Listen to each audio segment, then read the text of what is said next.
4 அடி தள்ளியே நின்று பேசு. ஏன் தெரியுமா? 2 அடி தள்ளி வந்தா அந்த பையன் கையடிக்க நீங்க வாங்க உள்ள நீ வந்த நொறுக்கி விடுவேன்.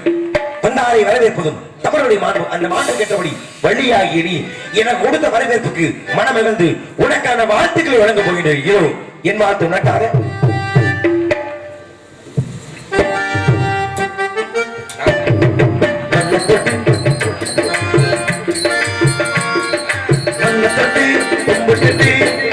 வச்சுக்கம்மா வெள்ளக்கல்லு புத்தியும் பட்டினமா தெற்கால ஓடுற காவேரி யாரும் சந்தங்கள் பாடட்டுமே வடக்கால ஓடுற வைகையை வந்து வாழ்த்துக்கள் கூறட்டுமே.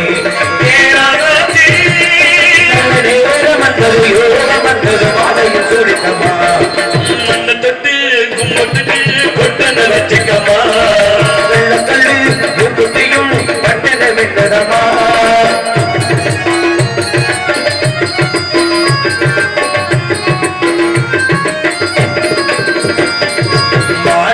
ஒரு தேன்மொழி நல்லமகிழம்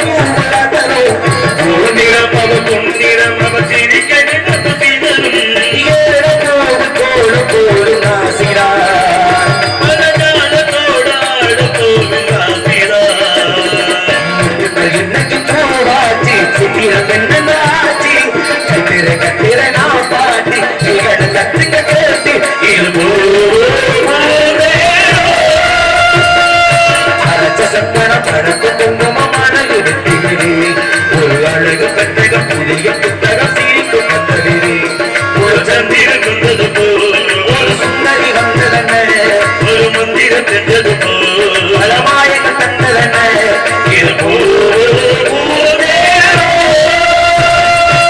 இது சந்தனம் அதிக குங்குமம் மணல் உடைத்தீரே ஒரு அழகு கட்டக புதிய புத்தகம் சீரிக்கு கத்தவிரே. சகல கலைஞானம் பெற்று நாங்கள் பல்லாண்டு காலம் வாழ்கிறவனே என் மனமாற உன்னை வாழ்த்தி உன்னை பற்றிய ஒரு சில விவரங்களை உன் வாயிலாக கேட்க வேண்டும். கேட்கலாமா அள்ளிநாயகம்? ஒப்புரமுகமர்ந்து பஸ்தரித்துணவாசி ஒப்பில்லாத கூழ் வார்த்தால் 9 அமிர்தமாகும். தெய்வவாசி நீங்க பூலோகவாசி நாங்க தெய்வலோக வாசகர்கள் தெய்வங்களுக்கு பணிவிடை செய்கிறீங்க. பூலோகத்துல திணை காட்டுக்குள்ள திணை காவலை பார்க்கறதை சந்திக்கிறீங்கன்னா இதுவே பூர்வ ஜென்மத்தில் நாங்கள் செய்த புண்ணியமாக கருதும். நீங்க கேட்கணும் தகுந்த முறையில் பதில் நான் சொல்லணும். அதே சமயம் பல விஷயங்களை தங்களிடம் கேட்டு தெரிஞ்சுக்கணுங்கிற எண்ணங்கள் நிறைய இருக்கு. பாருங்கள் சுவாமி கேளுங்கள், அதற்கு தகுந்த முறையில் பதில் சொல்ல காத்துக்கிடுங்க. மிக அடக்கமான ஒரு பேச்சு பேசுற விதம் எப்படி இருந்தாலும் சரி. அந்த அடக்கம் என்ற ஒன்று அது என்றுமே ஏன்னா அதுதான் வள்ளுவர் சொல்றாரு, அடக்கம் அமர்வு வைக்கும் அடங்காமை ஆறில் வைத்து விடும். ஒரு மனிதனுக்கு அடக்கம் என்பது தேவை. அந்த அடக்கமான பேச்சுக்கு பதவி வரும்போது பணிவு வரணும்னு சொல்லி வச்சிருக்காங்க. அதான் ஆகணும். அப்படி ஒருவேளை பதவி வரும்போது பணிவு வரல அப்படின்னா அந்த பதவியை காப்பாத்திக்க முடியாது. ஆமா. இந்த இடத்தை உன்னை பற்றிய விவரத்தை கதையின் முறைப்படி கேட்க முதற்கட விசாரணை.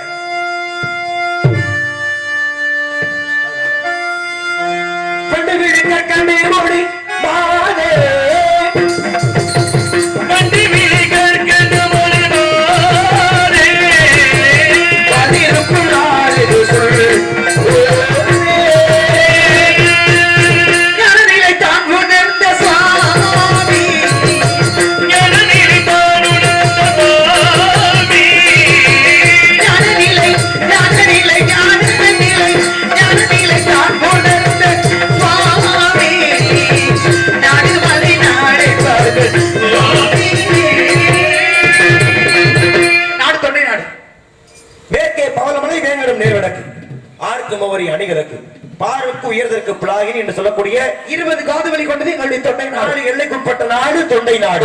இது நாடு என்ன நாடு? நீங்க தொண்டை நாடுன்னு சொன்னேன். ஆனா பாடிய பாடல்கள் என்னவென்று கூறினீர்கள்? மலை நாடு என்று கூறினேன். அங்கே ஒரு குத்து இங்கே ஒரு குத்து. எது உண்மையானது தெரிஞ்சுக்கலாமா? உண்மையானது மலை நாடுதான். இப்ப தொண்டை நாடு வாய் வார்த்தைகளை சொன்னீங்கம்மா, அது வசனத்துல சொல்லக்கூடியதுதான். மலை நாடு உண்டு, தொண்டை நாடு உண்டு. மலை சார்ந்த பகுதி என்பதால் மலை நாடு. ஆதோட சக்கரவர்த்தி ஆண்டுதான் அது தொண்டை நாடு. அப்ப 2 நாடு ஒரே நாடு. ஒரே நாடு மலை நாடாகிறது தொண்டை நாடாக மாற்றப்பட்டது. அந்த நாட்டை பத்தி பிரச்சனை இல்ல. சரி. ஆனா நாடுன்னு வகைப்படுத்தி இருக்கிறார்கள். ஆமா. என்னென்ன நாடுகள்? சேர நாடு, சோழ நாடு, பாண்டிய நாடு, தொண்டை நாடு. இந்த தமிழ் மண்ணில் இந்த 4 நாட்டுக்குன்னு தனி சிறப்பு இருக்கிறது. பாண்டிய நாடு முத்துடைத்து, ஆமா. சோழ நாடு சோறுடைத்து, சேர நாடு வேலமுடைத்து, தொண்டை நாடு சான்றோர் நிறைந்த இடம். ஒவ்வொரு நாட்டுக்கும் ஒவ்வொரு பெருமைகள் உண்டு, தனித்தன்மை நிறையவே இருக்கு. அப்படி இருக்கின்ற பொழுது சரி, பாண்டிய நாடு முத்துடைத்து. ஏன் முத்துடைத்து?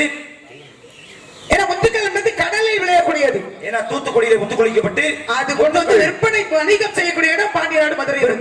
விற்பனை தலம் எது அப்படின்னா பாண்டிய நாடு. பாண்டிய நாடு. அதாவது கோவலன் தன் மனைவியின் கார் சிலம்புகளை பூம்புகாருக்கு கொண்டு வந்தான். பூம்புகார் மதுரை கொண்டு வந்தான். மதுரைக்கு கொண்டு வந்தான். ஏன் நல்ல விலை பெறுமே. ஆமா, அது ஒரு ஏற்றுக்கலாம். பொருத்தமான காரணம். சரி, சேர நாடு வேலமுடைத்து. ஆமா. ஏன் வேலமுடைத்து? அது யானை தந்தங்கள் நிறைந்த, யானைகள் நிறைந்த காட்டுப்பகுதி. இன்றைக்கு அது கேரள மாநிலம், கேரளத்து பகுதி. காட்டு பகுதியினால யானைகள் இருப்பது இயல்பு. அதுலயும் மாற்று கருத்து இல்ல. சோழ நாடு சோறுடைத்து. ஏன் சோறுடைத்து? தஞ்சை பகுதி நெற்களஞ்சியங்கள் உள்ள இடம். காவிரியாக மட்டுமே இருக்கக்கூடிய ஆறு, அமராவதி என்ற ஆறும் சேர்ந்து தஞ்சை பகுதியில் புகுந்த பொழுது அந்த ஆற்றுக்கும் அந்த நாட்டுக்கு ஒரு சிறப்பு. அதனால சோழ நாடு சோறுடைத்து, மாற்று கருத்து கிடையாது. சரி, ஓ நாடு என்ன நாடுமா? தொண்டை நாடு.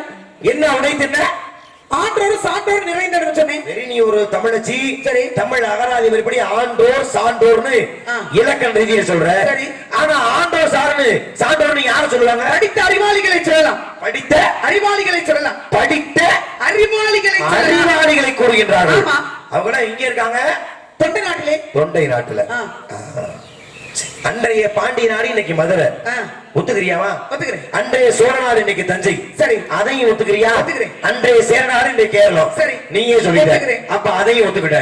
அப்ப அன்றைய தொண்டை நாடு இன்னைக்கு என்ன ஊரு? காஞ்சிபுரம் மாவட்டம். காஞ்சிபுரம் வேலூர் பகுதி. இப்ப அவன் தொண்டை நாடு காஞ்சிபுரம் வேலூர் பகுதி. சரி, அப்ப அங்கேதான் படித்த அறிவாளிகள் நிறைந்த இடம். நாடு நாடு அந்த பகுதி. அப்ப நீ என்ன சொல்ல வர இந்த சபையில? இந்த ஊருக்கு வந்துட்டு இந்த ஊரு சோத்தை தின்னுட்டு இந்த ஊருக்கார சம்பளத்தையும் வாங்கிவிட்டு இங்க இருக்கிற அறிவு இல்ல. அதாவது கரூர்ல வெள்ளியணையில இருக்கிற விஜயபுரத்துல அறிவு இல்லங்க. ஆனா எங்க நாடு காஞ்சிபுரத்துல வேலூர்ல இருக்கிறவங்களுக்கு மட்டும்தான் அறிவு இருக்குன்னு நீ மேடையில சொல்றீங்கன்னா, உன்னை இந்த தூண்ல கட்டி வச்ச தோலை உரிச்சா கூட என்னமா தப்பு? உன்னேதான் இவ்வளவு பெரிய சபையில இங்க மேடைக்கு வந்துட்டு இங்க இருக்க அறிவு நீ எப்படி நீ சொல்ல போச்சு? தப்பு இல்லையா? கலகன்னு கேள்விப்பட்டிருக்கேன். அதை இன்னைக்கு தான் நேர்ல பாக்குறேன். சொன்ன ஒரு வார்த்தைக்கு இங்க உள்ளவங்க அறிவுல நான் சொன்னேன் உங்கள்ட்ட. இப்ப நீயும் பாடுற. எதுக்கு இப்படியே குச்சி குளத்தி வர்றீங்க? நீயும் பாடுற. எதுக்கு இப்ப குடும்பத்தை கெடுக்கிறீங்க? விஷயத்தை கேளு. என்னது? நீயும் பாடுற. என்னது? நீ அபிராமி. ஆமா. பாடுற. ஆமா. நான் ஜெயமாதவன். சரி. பாடுறேன். சரி. காலையில ஒரு கேப்போம். ரெண்டு பேர்ல யாருங்க நல்லா பாடுது? அபிராமி நல்லா பண்ணதா பாடுச்சுங்க. இவர் சொல்லுவாரு. அப்ப இருவரை குறிப்பிட்டு இதுல யாரு நல்லா பாடுறாங்க கேட்டா எப்படி அபிராமி ஒருவரை சொல்லுவாரு. அப்படி ஒருவரை சொன்னா அப்ப இங்க என்ன அர்த்தம் வருது? ஜெயமாதவனை காட்டிலும் அபிராமி நல்லா பாடுச்சுப்பா. சரி, அதானே அர்த்தம் வருது. இப்ப 4 நாடு இருக்கு. ஓ நாடு அறிவாளி நாடுனா இங்க என்ன அர்த்தம் வருது? மத்த இடத்துல அறிவாளி இல்ல. அதான் நீ சொல்ல வர. அப்ப என்ன சொல்ல வர? வேலூர்ல காஞ்சிபுரத்துல அறிவு இருக்குன்னா இங்க இருக்க அறிவு இல்லைங்கறியா? உன் வாதி இப்ப குச்சி கொடுத்து ஞாபகம் இல்ல. நீ தான் இப்ப கொடுத்து ஊர்ல போட்டுக்கிட்டு இருக்க. இல்ல இல்ல, நான் என்ன நினைக்கிறேன், உன்னை இந்த ஊர்ல போட்டு குத்தத்துக்கு ஊருக்குள்ள கலகத்தை ஏற்படுத்துன்னு பாக்குறீங்க. உனக்கு சோழர் போட்டு குத்தத்துக்கு உனக்கு சம்பளம் கொடுக்குற குத்தத்துக்கு இதை வேற நீ சொல்லுவியா? எப்படி நீ சொல்லுவ? என்ன என்றால் இப்படி அறிவுரை எப்படி சொல்ற? ஏங்க ஒரு வார்த்தை சொல்றதுக்காக இப்படியா நீங்க பிரச்சனை ஏற்படுத்துவீங்க? கேளுங்க. இப்ப நீங்க கேட்ட கேள்வி சரிதான். கம்பர் இருக்கால. ஆமா. கம்பர் விட்டு கட்டு தரியா அபிபாடுமே என்று சொல்லி வச்சார்கள். கம்பர் அறிவாளியா முட்டாளா? அறிவாளியா? ஓ நாட்டுல பிறந்தாரா? சோழ நாட்டுல பிறந்தாரு. ஓ நாட்டுல பிறந்தாரா? இல்ல இல்ல இல்ல. அப்புறம் என்ன அறிவியல் ஓ நாட்டு அறிவாளி நாடு என்ன? அவர் பிறக்கல. இல்ல இல்ல. ஒட்டக்குதிரை பிறந்தாரா? இல்ல. ஓ நாட்டுல இல்ல. அப்புறம் என்ன அறிவியல் ஓ நாடு அறிவாளி நாடு? பிறக்கல. நக்கீர பிறந்தாரா? இல்ல. அவர் மனையை பார்த்து நெற்றி கட்டுறா பின்ன குற்றம் கட்டமே. எந்த நாட்டுல பிறந்தாரு? பாண்டிய நாட்டுல. ஓ நாட்டுல பிறந்தாரா? இல்ல இல்ல. அப்புறம் என்ன அறிவியல் நீ ஓ நாடு அறிவாளி நாடுப்ப? ஏன் தானே மாமா அத கூட விடு. சிலப்பதிகாரம் படிச்சிருக்கியா? யாரு எழுதுனா? இளங்கோவடி. இளங்கோவடி ஓ நாட்டுல பிறந்தாரா? இல்லையே. எங்க பிறந்தாரு? சேர நாட்டுல. ஓ நாட்டுல பிறக்கல. இல்ல. அப்புறம் என்ன அறிவுல இத்தனை அறிவாளிகள் யாருமே ஓ நாட்டுல பிறக்கல. அப்ப என்ன அறிவுல ஓ நாட்டு அறிவுல நீ சொல்ல போச்சு. எப்படி சொன்னீங்க? மரியாதை செஞ்ச தப்புக்கு என் கால்ல விழுந்து மன்னிப்பு கேட்டது. மரியாதை ஓடி போயிரு. அப்ப எது வேணும் வசனமா என்ன வேணும் நீ பேசுறியா சொல்ல முடியுமா?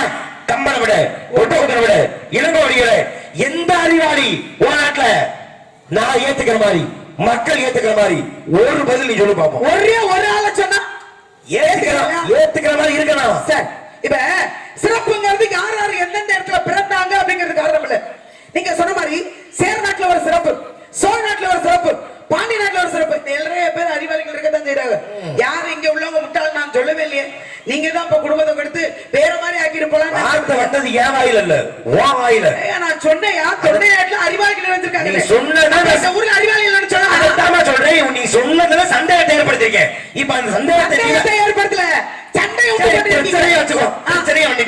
இதுல இருந்து நீ தப்பிச்சு போறது உன்னுடைய வாயில இருக்கிறது.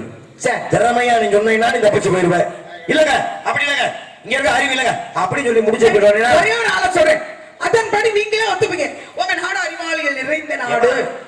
கம்பரை சொல்லி ஒத்துக்காம ஒட்டகத்துக்கு ஒத்துக்காம நீ ஒருத்தர் சொன்னா அதை எப்படி ஒத்துக்க முடியா? இப்ப நான் சொல்றேன் சொல்லு பாப்போம். இப்ப பெரிய புராணம் ஒரு நூல் உண்டு. 63 நாயன்மார்களை குறிக்கக்கூடிய புராணம் 63 நாயன்மார்கள். அதுல பாருங்க அந்த பெரிய புராணம் உலகறிந்த உண்மை எல்லோருக்குமே தெரிந்தது.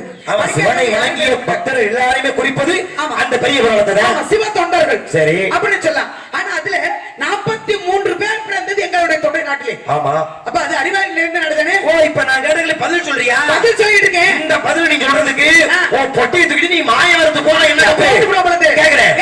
இது ஒரு பதில். இத்தனை பேர் முன்னிலே நீ பதில் சொல்றீங்க. ஆன்மீகத்துல சிறந்தவங்க அவங்க செய்த தொண்டினால் தான் 63 பேர் அதுல இடம்பெற்றிருக்காங்க. நீ சொன்ன பதில் நான் தப்பா சொல்லல. சரி 63 நாயன்மார்கள் 40 பிறந்த உண்மைதான். அவங்க அறிவாளிகள் சொல்றீங்க நீங்க. புரிசாகிரு அவர்கள் சிறந்த பக்தர்கள் உண்மைதான். சரி ஆனா அந்த 63 பேர் யாரு? சிவ தொண்டு செய்தவர்கள், சிவர்கள், சிவ பக்தர்கள், சிவ தொண்டு செய்தவர்கள், சிவ பக்தர்கள். ஆமா ஏமா கிருபானந்த வாரியார் போல ஓ நாட்டுல எந்த பக்தரமா பிறந்தாங்க அப்படி நான் கேட்டிருந்தேன்னா சுவாமி என் நாட்டிலே 43 நாயன் அப்படி நீ விளக்கம் சொல்லியிருக்கலாம்.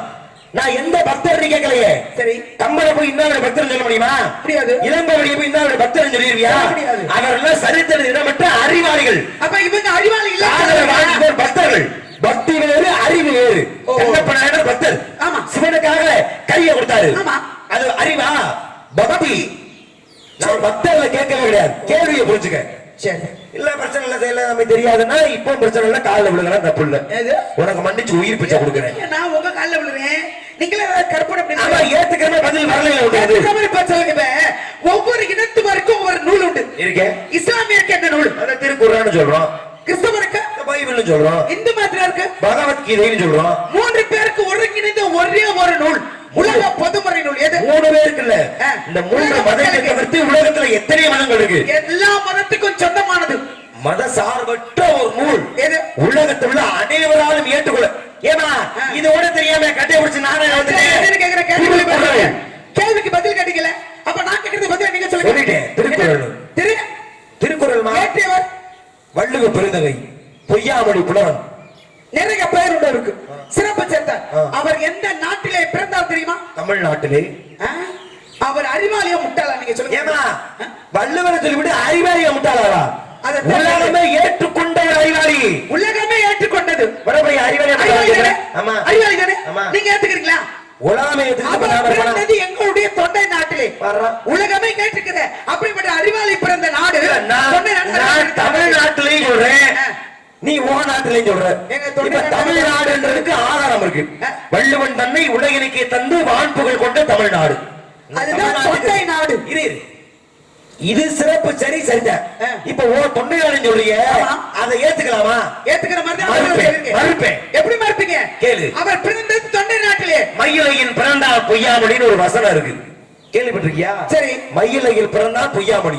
பொய்யாமொழினா வேற எங்கேயும் நீ நினைச்சு போயிடாது. பொய்யாமொழி புலவன்றது யாருக்கான வார்த்தை? வள்ளுவனுக்கான வார்த்தை. மயிலைன்றது அன்றைய கால பெயர். இன்றைய காலத்து அந்த ஊருக்கு பேர் என்ன? என்ன பேரு? மயிலாப்பூர். மயிலாப்பூர் எங்க இருக்கு? தலைநகரத்துல இருக்கு, ஆமா, சென்னையில. சென்னையில இருக்கு. ஓ நாட்டை கேட்டா இந்த வாய் என்ன சொல்லுச்சு? காஞ்சிபுரத்து பகுதி, வேலூர் பகுதி சொன்னீங்க. சென்னையில பிறந்தவரை போய் எப்படி நீ ஓ நகரை விடுத்துற? எங்க அப்பா ஆனா எதை சொன்னாலும் மாத்தி மாத்தி பேசி மாத்துறது உங்களுடைய பழக்கம். கேள்வி கேட்டுக்கல, கேட்டுக்க, நியாயமானதா இருக்கும். அதுக்குண்டான பதில நான் சொல்லிருக்கேன். சொல்லு. இதுக்குண்டான பதில நான் சொல்லிருக்கேன். என்ன சொல்லிருக்க? என்ன சொன்னேன்? மயிலாடுதுறை மயிலாப்பூர் சென்னையில இருக்கு. எங்க அதுவும் காஞ்சிபுரத்தை சேர்ந்ததுதான். சென்னை காஞ்சிபுரத்தை சேர்ந்ததா? அப்புறம் தொண்டை நாட்டை சேர்ந்ததுன்னா சொல்லிருக்கேன். அதுதான் சொல்றேன். தொண்டை நாடு காஞ்சிபுரம் தானே, அப்ப அந்த பகுதியை சேர்ந்தது தானே. என்ன பண்றேன்னு போட்டு பாக்குறது. அடே அப்பா, மேற்கே பவனமலை, வேங்கடம் நேர் வடக்கு. இப்ப வேங்கடம் சொல்றோம்ல, அப்ப திருப்பதி வரையிலும் உன் நாட்டுடைய எல்லை எல்லை உண்டு. திருப்பதி வரைக்கும் எல்லை இருந்துச்சுன்னா அப்புறம் தமிழ்நாடுன்னா அது எல்லா ஊரை சார்ந்ததுதான். அது வருது. எனக்கு ஒண்ணு தெரியும், இருந்தால் தெரிந்திருக்கிறதா என்று உனக்கு சோதனை பண்ணி பார்த்தேன். அப்ப வள்ளுவன் பிறந்தான்ற பொழுது வள்ளுவர் உடனே 7 அறிவாளிகள் பிறந்தார்கள். யாராரு? கூட 7 பேர் பிறந்தாங்களே, அவ்வை, உப்பை, உருவை, அதிகமான், திருவள்ளுவர், கபிலர், வள்ளியம்மை, இத்தனை அறிவாளிகளை கொண்ட நாடு தொண்டை நாடு. இப்ப ஒட்டுக்கிறேன், ஓ நாடு சான்று உழைப்பு. அப்புறம் திரும்ப திரும்ப ஆனா நீங்க என்ன நினைச்சீங்க? எனக்கு தெரியும், ஊருக்குள்ள பிரச்சனை ஏற்பட முடிவு வந்திருக்கு. ஒருவேளை இதுக்கு சரியான பதில் சொல்லாம இருந்திருந்தேன்னா நேரத்துக்கு உள்ள போயிருப்ப. சரியான பதில் சொன்ன மனசா நான் ஏத்துக்கிறேன்.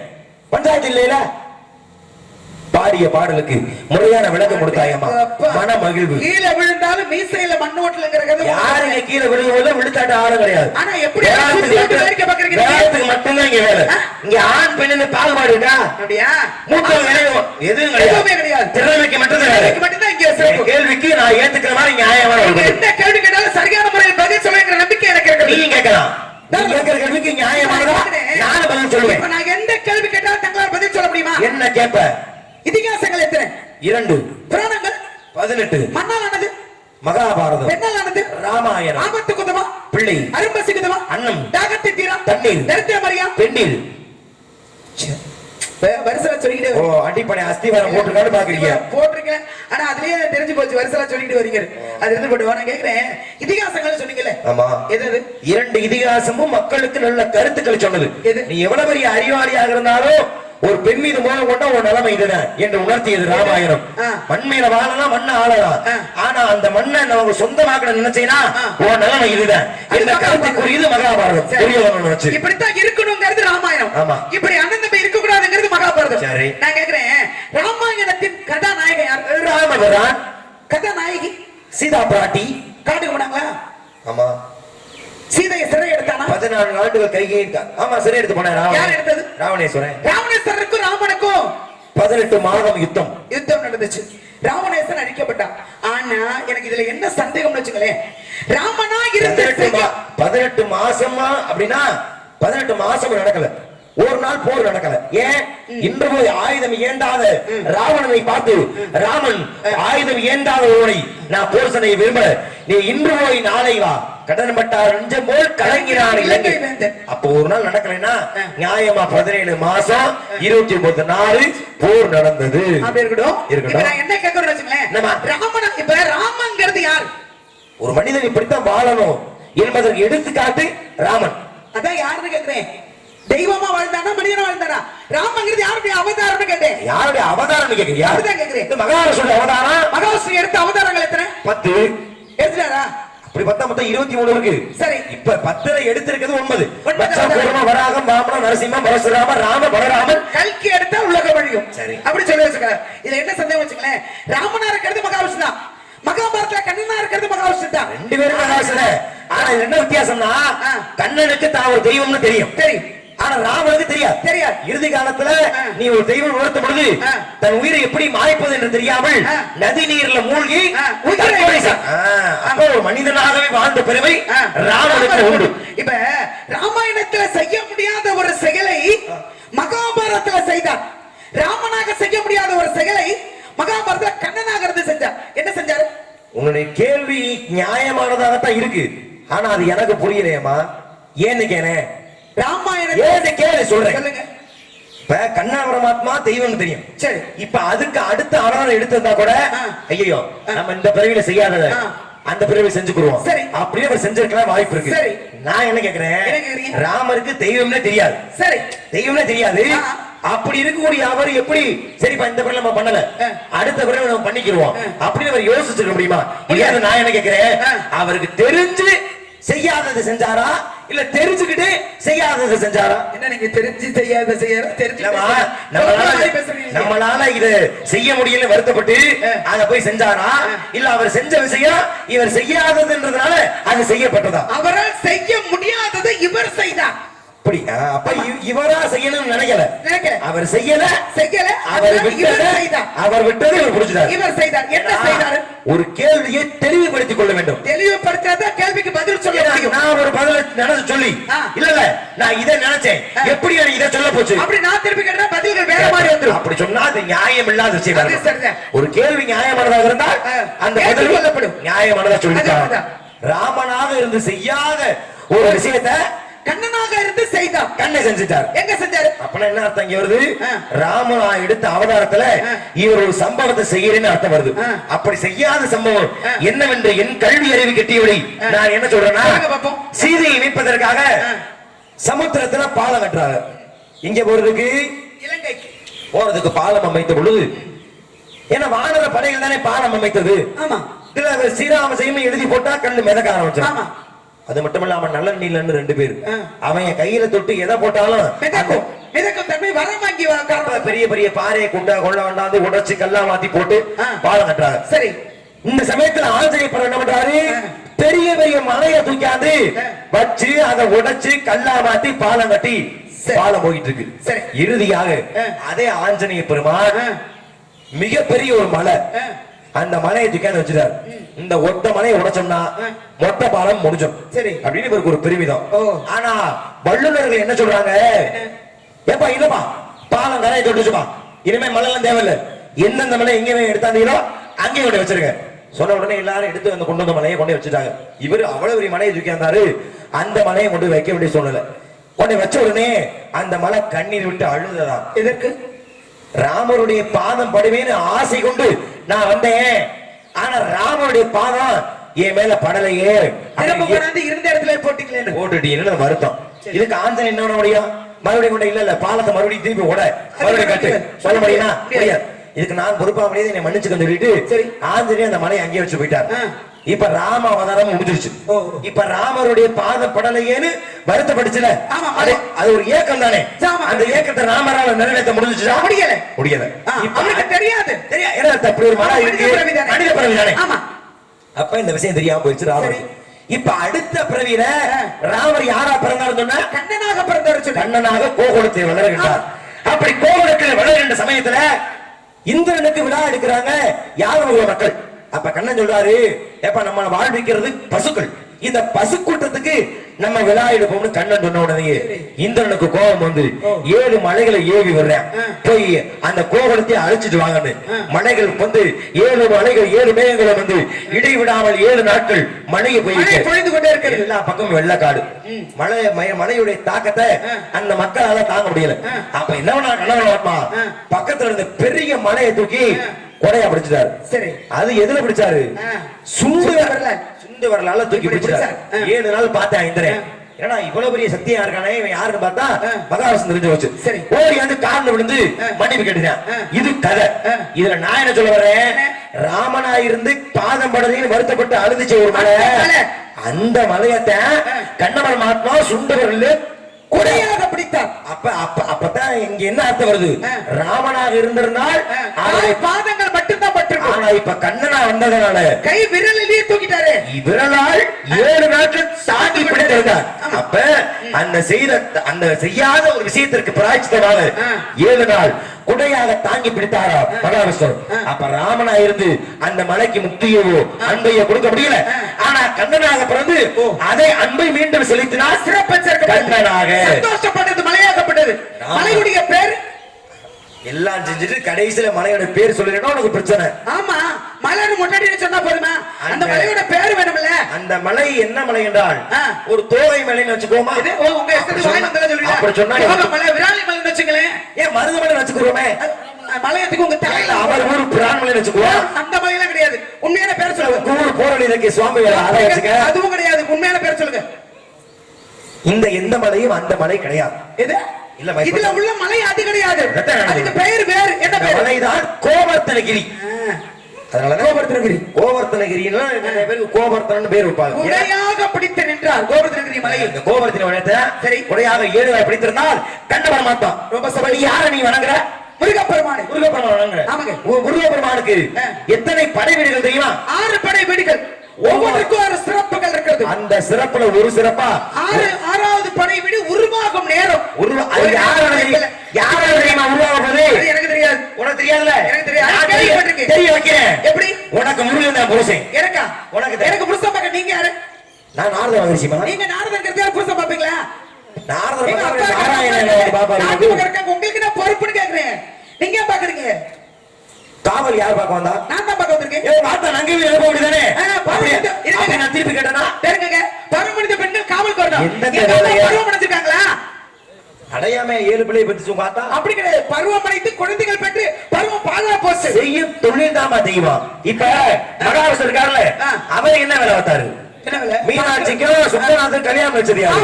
அவர் தானே? புனிதமான வேலை தானே? அவரா செஞ்சு வச்சாரு. மீனாட்சிக்கு சொக்கநாதருக்கு அவர் கல்யாணம் வச்சாரா? முன்னெடுத்தது யாரு? மீனாட்சி. மீனாட்சி உனக்கு சொக்கநாதன் திருவசை வைக்கிறேன். நான் தாலி எடுத்து கொடுத்தாட்ட உங்க அழுத்த தாலி ஏறும். தாலி எடுத்து கொடுத்தாரா? வாக்கு கொடுத்தது யாரு? அவருக்கு தான் கொடுத்தாரா? எடுத்து கொடுத்தாரா? இங்க வரல, அது பிரச்சனை இல்லமா.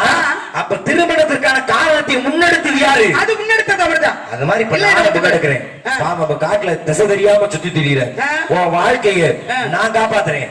உனக்கு நான் ஒரு நல்ல புருஷன் பார்த்து வந்து உனக்காக. அத்தி நான் என்ன பண்ணுவேன்? என்ன வள்ளி நாயகம்? ஒரு நோக்கமாவே பேசிட்டு இருக்கீங்க. வள்ளி நாயகம் உனக்கு நல்ல ஒரு புருஷன் பார்த்து வந்திருக்கிறேன். நல்ல புருஷன் சொல்றீங்களே, மாப்பிள்ளை எந்த ஸ்தானத்துல மாப்பிள்ளை பார்த்திருக்கீங்க? சொல்லுங்க. இந்த ஸ்தானத்துலயா? அதான் அப்பா இருக்காங்கல்ல எனக்கு. இருக்கட்டும். அம்மா இருக்காங்கல்ல. இருக்கட்டும். இருக்கட்டும். அவங்களுக்கு இல்லாத பொறுப்பு உங்களுக்கு எதுக்கு? நீங்க சொந்தமா பந்தமா என்ன உறவு? உங்களுக்கு எனக்கு என்ன சம்பந்தம்? உறவால் வரக்கூடிய அன்பை விட அம்பால் கிடைக்கக்கூடிய உறவுக்கு தான் அதிகம். என்ன அன்பு? நான் பெத்த பிள்ளை மாதிரி நிக்கிறேன். என்னைய மாதிரியா இருக்கு உனக்கு. அப்பா ஸ்தானத்துல நீங்க சொல்லிருக்கீங்க. மாப்பிள்ளைக்கு சிறப்புகளை சுருக்கமா சொல்றேன். நீ கட்டிக்கிறேன் நம்பிக்கையோட மாப்பிள்ளைக்கு சிறப்புகள் இது. பிடிச்சாதான் கட்டிப்பேன். தங்கள் தானமா உனக்கு எந்த கணவமா சேர்ந்து வாழ்ந்து பாரம்மா வண்டி தங்கமே அவனுக்கு நீ வேறு யாரமா?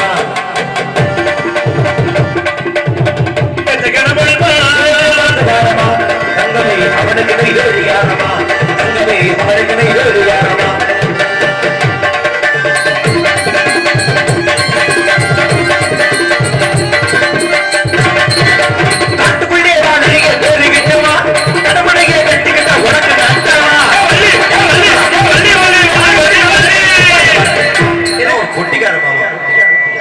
இது வரைக்கும் நான் வண்டிட்டு பேசுறேன். ஒரு வார்த்தை நீனு ஒரு வார்த்தை சொல்லிருப்பா? எவ்வளவு மரியாதையாக எவ்வளவு நாகரிகமா பேசிக்கிட்டு இருக்கேன்.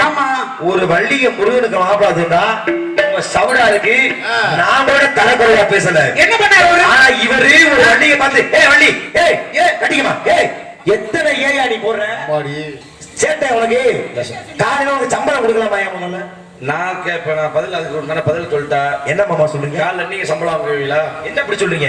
பாப்போமா என்ன பதில் கூற போகிட்டு நான் ஒன்னும் தப்பா பண்ணலையே. ஏன் ஒரு வள்ளிய பத்தி நாகரிகமற்ற வார்த்தை இல்லையா? அது இருங்கம்மா வள்ளியம்மா, நான் அதுக்கு உண்டான காரணம் இந்த ஊர் விஜயபுரம் ஊரே சாட்சிமா. அப்படி இருக்கட்டும். சொன்னீங்களா இல்லையா? கூறுங்கள் பார்க்கலாம். எதுக்கே ஏன் வள்ளி நீங்க பதில் சொன்னா 2 பேர் சம்பளத்தை கொடுத்துருக்காங்க. 2 பேர் சம்பளத்தை கொடுத்துறீங்களா? இன்னைக்கு வாங்க போற சம்பளத்தை அதுல சொல்லல போட்டே தீர் பேருவே. ஐயா நாரத பெருமாளே சொல்லுங்க சீக்கிரம். வள்ளியம்மா யாரு திருமணம் பண்ண போறாங்க? முருகப்பெருமான. முருகப்பெருமான் ஆறுமுக கடவுளை. யாரு? ஆறுமுக கடவுளை. ஆறுமுக கடவுள் தானே? ஆமா. அப்ப ஆறுமுகத்தை கல்யாணம் பண்ணா என்ன இன்சியல் வரும்? முதல் எழுத்தா? தமிழ்ல இருந்தா போட்டா ஆவண்ணா வள்ளின்னு போடுவாங்க. ஆங்கிலத்துல பிறந்தா ஆவண்ணாக்கு ஆங்கிலத்துல ஏ வரும். அதனாலதான் சொன்னேன் ஏவல்லி மாமா. உங்களுக்குள்ள இவ்வளவு அறிவு புகுந்து விட்டதா? என்ன ரொம்ப அப்ப நீங்க வந்து நானாச்சும் மாப்பிள்ளை பார்த்துதே நீங்க கட்டி வச்சுட்டீங்க சம்பளம். ஆனா இதுல ஒரு பிரச்சனை இருக்கு மைத்தோனது. என்ன எங்க அண்ணன் நான் ஒரு மாசம் வந்திருந்தேன். வரும்பொழுது இது மாதிரி விஜயபுரம் நாடத்தன்னைக்கு அவங்க வர்றேனே, அதனால முன்கூட்டியே அந்த சம்பளத்தை கொடுத்துருங்க, நான் நடிச்சு தரேன்னு சொல்லி அன்னைக்கு வாங்கின பத்தியில போன பத்தி நாடகம் அன்னைக்கு மொத்த சம்பளத்தை வாங்கிட்டேன். இன்னைக்கு வாங்க போறது செலவுக்கு ஒரு 10 ரூபா வாங்குவேன். அதனால இன்னைக்கு வாங்க சம்பளம் 10 ரூபா. ஏன் மச்சான் உங்களுக்கு தாங்க மாப்பிள்ளை முருக பெருமான் கட்டிக்கிறியாமா? பொட்டிக்காரு அதிர்ச்சியில உட்கார்ந்து பாருங்க. அன்னைக்கு ஜிபேல அனுப்பிச்சுட்டாப்லங்க. இன்னைக்கு மிச்சது 10 ரூபா. இன்னைக்கு வாங்க சம்பளம் 10 ரூபா. டீயா குடிச்சிட்டு கிளம்பலாம். பேச்சு மாறவே மாட்டேயா? உங்களுக்கு தான் 10 ரூபா. நீ மூணை கட்டிக்கமா? ஓ வள்ளி என்னையா அத முடிவு பண்ணி நிமிஷம் மாத்திட்டேன். எம் வள்ளி மணிகண்ட அத ஒரு தம்பியா ஐயப்பையா அப்படி முகரைய பாரு முகரைய முருக பெருமான மாப்பிள்ளை பார்த்திருக்கீங்க. அவரை மாதிரி அழகு அறிவு யாருக்கு இருக்கு? ஏற்கனவே கல்யாணம் ஒரு அவர் கொண்டு ஏன் தலை கட்ட இதை பேசாத. மாப்பிள்ளை முடியலை. இரண்டாம் தாரம் முதல் தரத்தை எனக்கு வேண்டாங்கிற கருத்தை வந்து கிளம்புங்க. மாப்பிள்ளை பிடிக்கல. அவரை மாதிரி மாப்பிள்ளை கிடைக்க நீ கொடுத்து வச்சிருக்கணுமா? எனக்கு வேண்டான்ட்டு. இங்க பாரு, ஒரே வார்த்தை. என்ன? முருகனை கட்டிவே மாட்டியா? முடியாது. அப்படின்னா என்னைய எது? அவமானப்படுத்த வேண்டும் என்ற நோக்கத்தோடு நீ சொல்லிருக்க. நீ கிளம்புங்க சொன்னேன். கடவுளே முடியாது. கடவுளே முடியாது. அல்ல பாருங்க இந்த அவஸ்தையை நீ விடுத்து அல்ல பாருங்க இந்த அவஸ்தையை நீ விடுத்து அவரையோ இருப்பதிலே மறந்து சொல்லுங்க.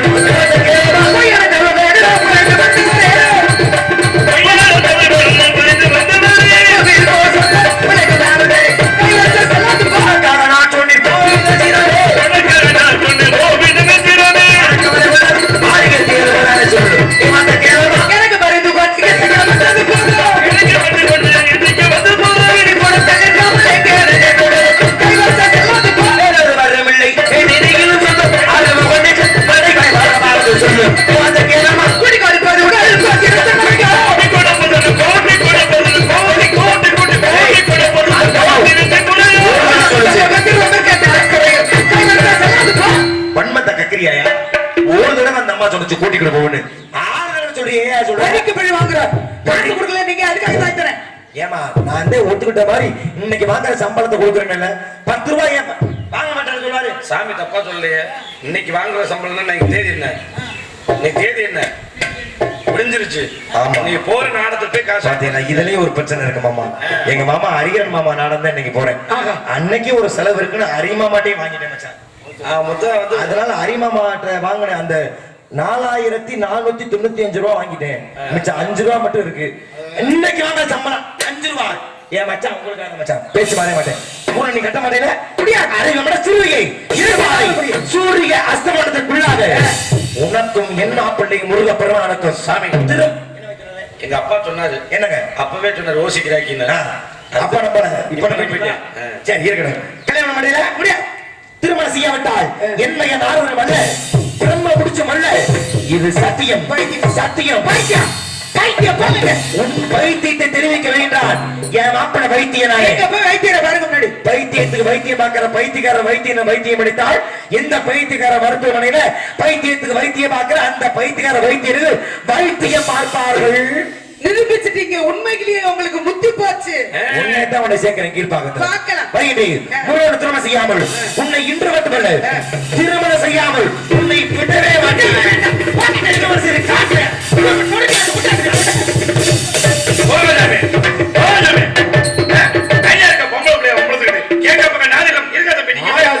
என்ன பார்த்து பழகிட்டு இருக்கீங்க? கேட்க பக்கம் நாதிலம் பாத்தீங்களா? அண்ணன் தம்பி 7 பேர் இருக்கா. முடிஞ்சா இப்ப தங்கத்தில் நீங்க வந்து பேசி பாருங்க. இல்ல கேட்க பக்கம் நாதிலம் பாத்தீங்களா? முடிஞ்சா வெளில வாங்க தம்பி. முதல்ல முடிஞ்சா இப்ப தங்கத்தில் பேசி பாருங்க. இங்க வாங்க நீங்க முதல்ல. கேட்க பக்கம் நாதிலம் பாத்தீங்களா? வாங்க தம்பிங்க முதல்ல. அண்ணன் தம்பி எரும மாடு மாதிரி 7 பேர் உட்கார்ந்துருக்கோம். முடிஞ்சு வர முடியுமா? முடியாது. அப்ப என் தங்கத்தில் நீங்க பேசி பாருங்க. படிக்க பேச மாட்டீங்களா? நீங்க முடியுமாங்க? வேகமா பேசு. அவர் அவ்வளவு தூரம் போயிட்டு இருக்காரு. நான் தேவலோகம் செல்கின்ற வழியிலே ஏய் பொட்டிக்கார மாமா ஏதோ சொல்லிக்கிட்டு மாதிரி கிடைச்ச பேசி பாருங்க. அலைபேசி இல்லையா? என்ன நினைச்சு கோவப்பட்டு மேலோகத்துல பாதியில திரும்பி வந்துட்டேங்க.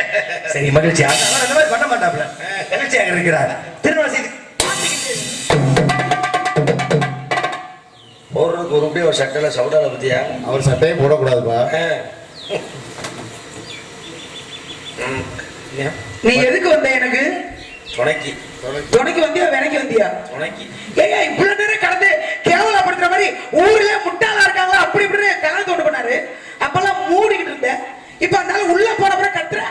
அப்படி சொன்னாரா? அட அரளு. வரப்போது நாய். ஐயோ கேக்குறேன் ஏங்க உங்களுக்கு எல்லாம் முடிச்சுக்கிட்டு இருந்தீங்களா தூங்க முடியல அந்த ஆளு இவ்வளவு தூரம் பேசினாரு அப்பவே என் தங்கச்சி இதெல்லாம் கேட்காதீங்க போங்க உள்ள அப்படின்னு அவர் கரெக்டாம நாங்க சும்மா தியானத்துல இருந்தோம். முகரையா பெரும் முகரே என்ன முதல்ல பிடிக்கிறது எங்கள்கிட்ட என்ன பைத்தியமா உங்களுக்கு தான் பிடிச்சிருக்கு இல்ல என்ன முருகனை பிடிக்கிறது சொன்னீங்கல்ல, ஆமா இப்ப ஏன் அவன்கிட்ட பிடிக்கல? ஏங்க பிடிச்சிருக்குன்னு சொன்னா வேற இடத்துக்கு போயிருப்பாரு கழகத்துக்கு பிடிக்கலன்னு சொன்னதான் திருமணத்தை முடிச்சு வைக்கிறேன்னு சபதம் போட்டு போயிருக்காரு. இந்நேரம் முருகன் கிளம்பி வந்துட்டு இருப்பாரு. முருகன் வருவதில் மற்ற வேலைகளை கவனத்தை செலுத்தும். ஆனா இதை பிடிக்கல இவ்வளவு பிடிக்கலன்னு சொல்ல முடியுமா? சூப்பர் குதிரை